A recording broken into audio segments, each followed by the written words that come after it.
Hello, and welcome to Hospice Insights, the law and beyond, where we connect you to what matters in the ever-changing world of hospice and palliative care.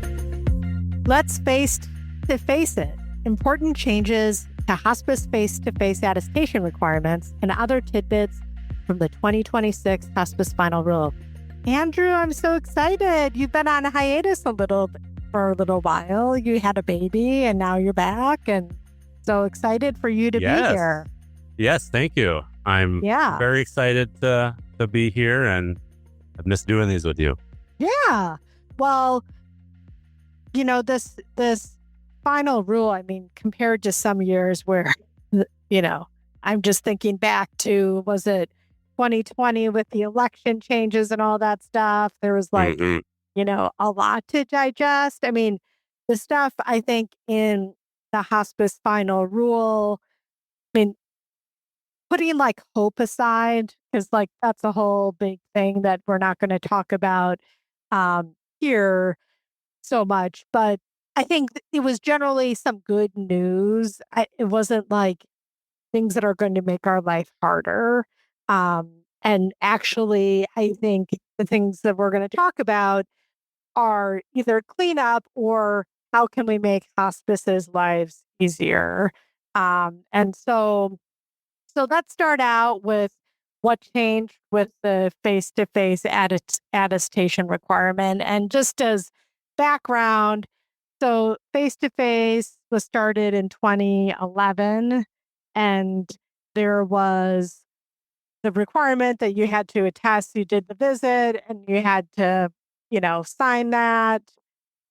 There was no dating requirement on the signature on the face-to-face attestation, even though we know, Andrew, a lot of contractors were expecting that, and we'd had to say, well, actually, the law didn't have a signature date requirement. And so that's sort of a backdrop. What we're going to talk about in the change that they made, I really feel like, why didn't we first write this 14 years ago the way they have now changed it? Because I think it makes a lot more sense and is reflective of what normal people are doing. So kick it off. What is the change and why is it helpful? Well, yeah, to your point, normal people, right? Normal hospice face-to-face practitioners are typically, when they're visiting with the patient, they're afterwards putting together a clinical note that summarizes kind of the clinical findings of that visit. So typically that's going to already exist as a separate record within the medical records. So CMS in the final rule here is basically saying that, well, if you already have the face-to-face clinical note, and if it's signed by the face-to-face practitioner, and if there's a signature date, and if it has kind of the elements that you would already expect the clinical note to have, like the date of the visit, the name of the patient, then that document on its own can be your face-to-face attestation. You don't need to have a separate document or a separate part of the certification form for the face-to-face attestation. So CMS does want the face-to-face attestation now to be signed and dated, but kind of the good news here, the flexibility, is that we have another option for satisfying the face-to-face attestation, which is that we can point to the, probably already existing face-to-face clinical note. Again, has to be signed, has to be dated, but presumably already that's happening. So you're right. Kind of, why didn't we do this 15 years ago? We're probably already doing it. So I think plaudits CMS for kind of recognizing that this is an efficiency. It is kind of, a burden off our shoulders that we don't have to do a separate face-to-face attestation. We can just rely on that clinical note. Yeah. And I think when we were talking about this, and going back in the time machine, and it's, isn't the face-to-face attestation requirement in the statute? How can they just go and change this? And, what's important to note is, yes, this face-to-face requirement was in the statute, but it gave liberties to CMS to create regulations to implement that requirement. And so, they obviously could have done this, as we said, back in 2011. There was no magic to what they required originally. And so, because I don't know who isn't doing separate clinical notes. I think for clarity's sake, you probably want that clinical note that you're using as a face-to-face, probably to say face-to-face encounter or whatever, which I think Yep. most of our clients, are doing that. But, this is essentially, you don't need to do double duty here, is like sign and date your face-to-face encounter note and separately sign and date an attestation. Yep. To that effect. But I think for purposes of compliance and thinking about timing, because there's this dating aspect to the signature, you know, you do want to make sure that if you're just going to do the attestation, meet it that way, that you need to make sure that that signature is signed. So oftentimes people are completing that the day of the visit, but if there's, some gap there. Another thing, Andrew, we were talking about was just the importance to remember that the timeliness requirement is from the date of the visit, not the documentation of the visit, right? Yep. So you have to have the encounter, you can't have it more than 30 days before and all that stuff. So all of that stuff stays the same. So it's a sort of small change. And we've linked to the final rule, and maybe we'll just do the excerpt so it's very clear, the regulatory text of where that is. But I guess the other interesting thing here too was this is really a testament to advocacy. So this was not originally in the proposed rule, right? This Right. flexibility. It Correct. was people saying, "Hey, what about this?" And CMS listened and said, "Yeah, that sort of makes sense to be able to use the clinical note to satisfy this." And so I think um, all of the folks out there, obviously associations, write comment letters, but obviously individual hospices do as well. And you don't know how many people wrote in about this, but I do think that they're, um, exercising your rights to comment is meaningful, because anyone who does our jobs, there's oodles of information in the rule commentary where they give background about what people's comments, were, and the fact that you can make a difference and change Totally. law by, Yes. making your voice heard and sharing your ideas. And so this is a great example of that. Totally. Totally.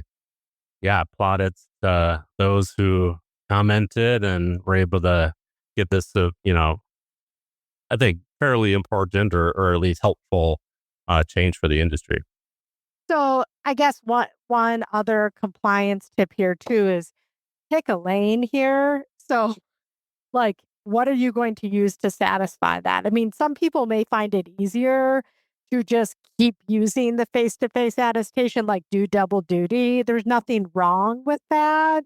Hopefully there's no inconsistencies between, you know, if you're using two things to satisfy one requirement, that obviously the visit date is consistent and all that. But um, if you I do think that picking a lane though, and sort of when you have to do medical record requests, what are you submitting for that requirement?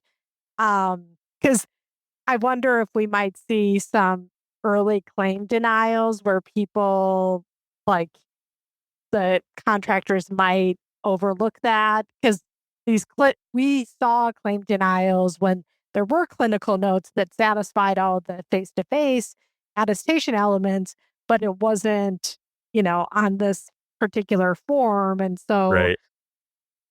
we'll just have to watch that to see if they play Yeah. catch up here. Yeah. Yeah. And this change goes into effect on October 1st. So yeah, not a ton of time for the MACs and other Medicare contractors to kind of be educated on this new requirement. Yeah. And Or so new also rule. I think thinking about how you order your records when you do a record request, like putting that clinical note in this where you're filing your other certification related Yes, document, as absolutely. Yes. opposed to like, oh, I'm putting it in the clinical note nursing section or physician section. And you really, since it is meeting an aspect of the certification requirement, I think making sure you organize it as such. Yep. Yeah. Yeah. And I guess another point too is if you are going to be using the clinical note to satisfy the face-to-face attestation requirement, um, you actually don't, that the clinical note doesn't need to have language, saying that the face-to-face practitioner is providing the face-to-face clinical findings to the certifying physician for use in determining continued eligibility for hospice care. That has always been a separate requirement, like a content requirement for the face-to-face attestation. But CMS is saying not only can you use the clinical note as the face-to-face attestation, but if you do so, you don't have to have that, we call that the provision element. It doesn't have to have that language about how the findings are presented to the certifying physician. So again, just sort of, kind of doubling down on this theme of we're already kind of doing it. It wouldn't really be natural for you to include that type of language in a clinical note unless you were doing it solely for like a compliance end, as opposed to just sort of like how a clinical note naturally reads. So again, kind of Yeah. we've been doing it. CMS is recognizing that, allowing us to use that to satisfy this other requirement. Yeah. And like you said, you don't need to take advantage of this flexibility. If you want to document it two ways, you Yep. can. Because I think people are really overwhelmed with getting hope implemented. So I think like I could see some people not changing how their EMR functions or training on that and just like, let's keep this. I know we're doing double duty, but let's just do that because I don't have any mental space. So you're not Yes. required to. It just is something that you can do. But um, the other thing we wanted to touch on, which isn't like fun and exciting, it's sort of a cleanup kind of thing. Um, but why don't you explain the other change? Yeah. So the other change has to do with sort of a clarification on the types of hospice physicians listed in the regulations who can certify patients as being terminally ill. So as you said, this is sort of housekeeping. This seems to be cleanup. I mean, CMS in describing these changes in the rule talks about how the purpose is to kind of create internal consistency within the regulations. But I guess so. There are two spots in the regulations that specify the types of hospice physicians who can provide the certification of terminal illness. So the 418.22, which is the certification section, lists three types of physicians: the medical director, the physician designee, which is basically a person who acts as the medical director in the medical director's absence, or a team physician, the physician member of the interdisciplinary group. Those are the three types of physicians who can certify. There's a separate section currently for 1825 that is more focused on admitting patients to hospice. That section only talks about two types of hospice physicians who can certify. Um, it doesn't talk about the team physician. So CMS here, all they're doing is they are revising for 1825 to align it with for 1822 so that across the board, it is clear that these are the three types of physicians who can certify.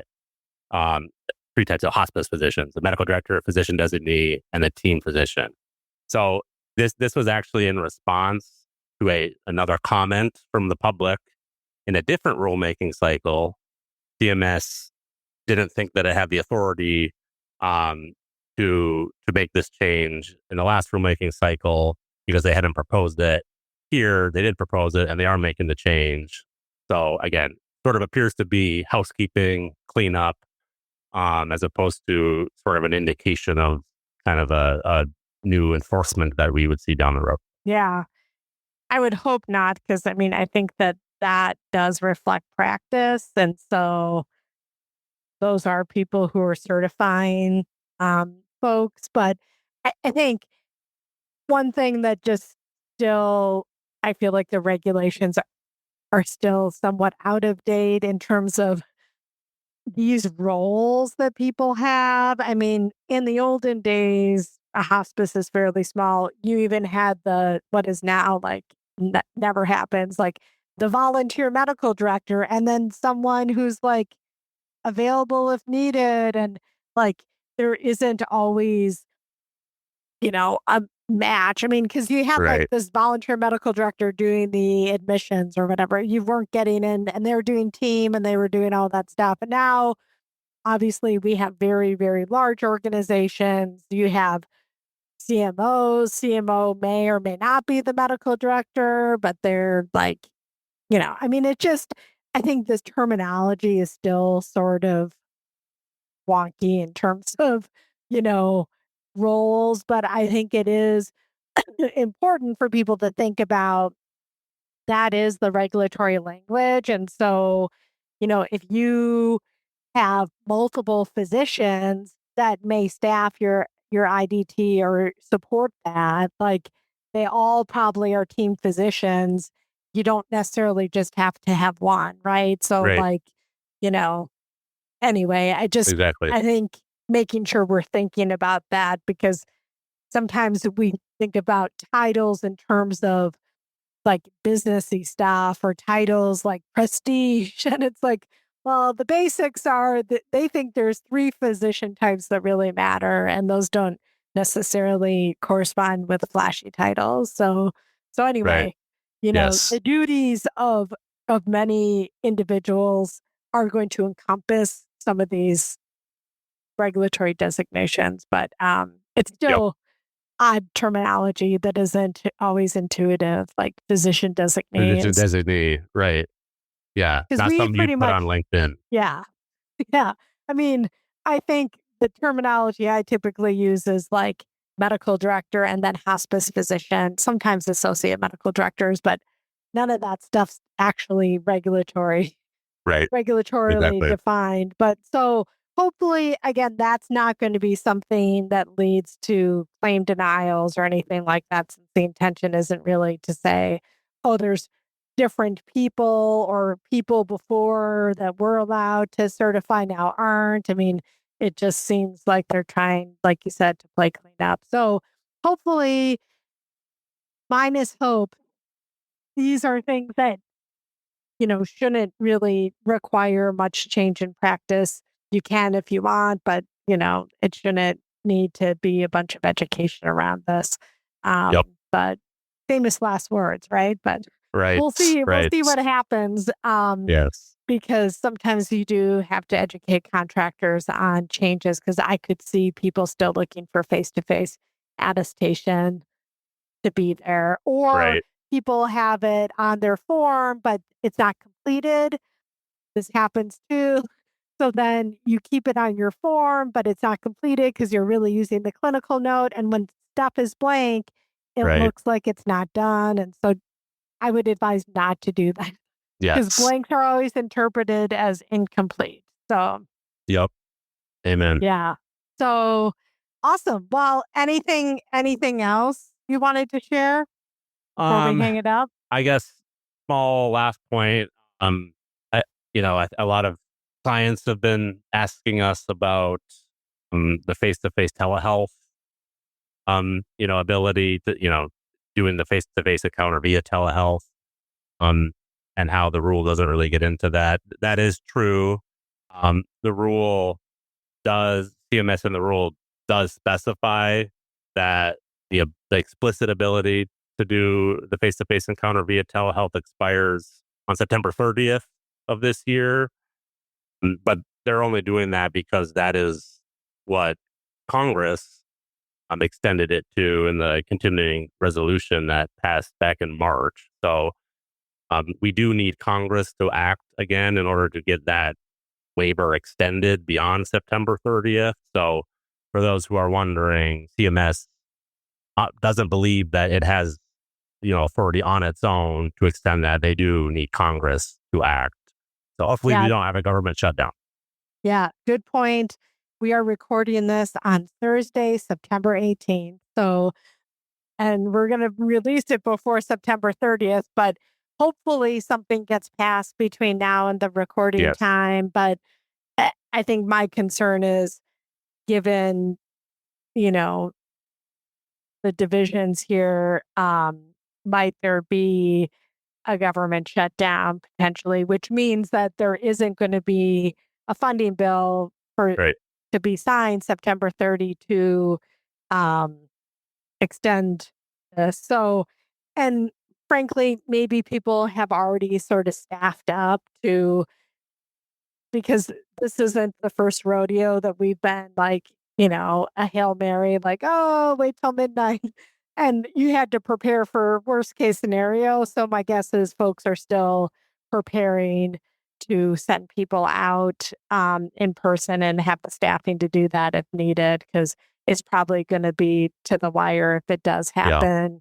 Yeah. My guess is it's not controversial to extend it. I mean, my personal commentary is telehealth is, you can't put the rabbit back in the hat or whatever. It's here to stay. So I don't think it's controversial to extend it. And I don't know that quality has really suffered with using telehealth or anything. To my knowledge, there isn't any data that supports like, oh, geez, when we started allowing telehealth, quality or something went down. Nothing that I've seen. So it would seem unusual that they wouldn't extend it. But yeah, whether or not we're going to experience a gap where we're not going to be able to use it, and then we will again but that's all pontification. So not our lane. We're not. Yes. We're not political advisors or whatever. No, certainly not. We're not in DC land. But anyway, so, well, thanks again. This was super fun to do this with you and really helpful for your insights. You're very welcome. And great to be back. Well, that's it for today's episode of Hospice Insights, The Law and Beyond. Thank you for joining the conversation. To subscribe to our podcast, visit our website at hushblackwell.com or sign up wherever you get your podcasts. Until next time, may the wind be at your back.